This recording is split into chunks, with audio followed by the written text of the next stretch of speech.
Hi there.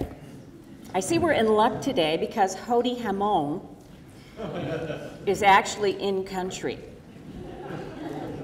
That's rare these days because she's always traveling. In April, I called Jodie on her cell, and she was packing for Cancun. For those of you who don't know, Jodie is a freelance producer for NBC Network, and she's traveling a lot. She's working a lot. The network was sending her to Cancun to cover a story about the suspicious death of a Hollywood producer's wife. She was there for 3 weeks. Had no idea she was going to be gone that long. It was just an overnight bag. In June, I sent her an email, and she replied from LAX.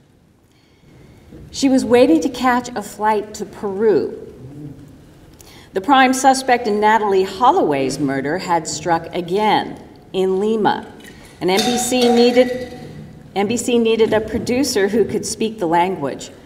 So once again, she was gone for several weeks. She told me she didn't have a decent meal.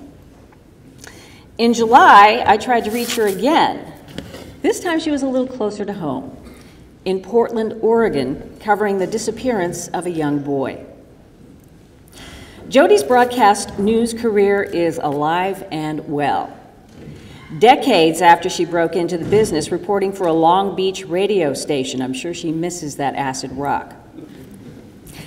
She moved on to hardcore news radio at KNX, and before you know it, she was hired as a TV reporter at Channel 39 here in San Diego. That was 1982.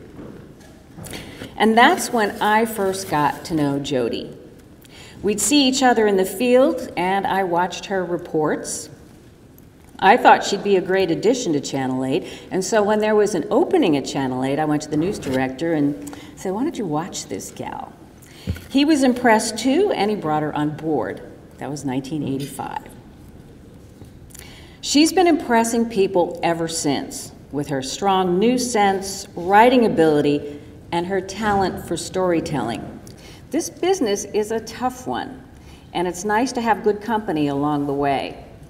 It seems easier to handle the pressures, the personalities, the news directors, and the live shots. Jodie and I dreaded live shots, as some of you already know in here. When she was sent on a live shot, I would get a knot in my stomach. She would do the same thing for me. And you remember in the video, she was talking about shooting higher and higher as she became pregnant and started growing. Well, Jodie was sent, she was 9 months pregnant, and she was sent out on a live shot one night. Well, she was terrorized, and I was commiserating. And we were joking that the terror of the live shot was enough to induce labor. Well, guess what? I get this call from Jodie the next morning.